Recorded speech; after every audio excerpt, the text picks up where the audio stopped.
ഒരിടവേളയ്ക്ക് ശേഷം മാസപ്പടി വിവാദം ചർച്ചയാകുമ്പോൾ മുഖ്യമന്ത്രിയുടെ മകൾ വീണ വിജയന്റെ കമ്പനിക്ക് CMRL എന്ത് സേവനത്തിനാണ് പണം നൽകിയതെന്ന ചോദ്യത്തിന് ഉത്തരമില്ല.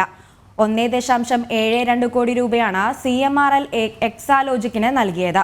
കേന്ദ്ര കമ്പനികാര്യ മന്ത്രാലയത്തിന്റെ ഇപ്പോഴുണ്ടായ അന്വേഷണത്തിൽ ചോദ്യങ്ങൾക്ക് ഉത്തരമുണ്ടാകുമെന്നാണ് പ്രതീക്ഷ.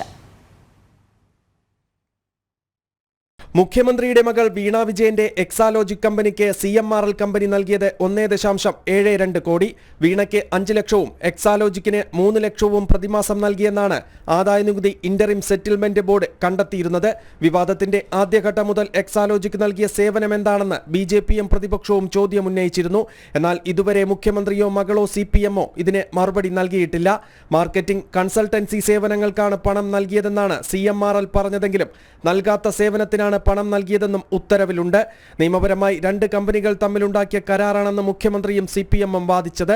എന്നാൽ കേസിൽ ഇതുവരെയായി എക്സാലോജിക്കോ വീണയോ തർക്കപരിഹാര ബോർഡിന്റെ കണ്ടെത്തലിനെതിരെ നിയമ നടപടികളിലേക്ക് കടന്നിട്ടില്ല. CMRL ഓഹരിയുള്ള KSIDCയുടെ പങ്കുകൂടി അന്വേഷണ വിധേയമാകുന്നതോടെ കമ്പനികാര്യ മന്ത്രാലയത്തിന്റെ അന്വേഷണം പൂർത്തിയാകുമ്പോൾ ചോദ്യങ്ങൾക്ക് ഉത്തരം ലഭ്യമാകുമെന്നാണ് വിലയിരുത്തൽ. ജനം, തിരുവനന്തപുരം.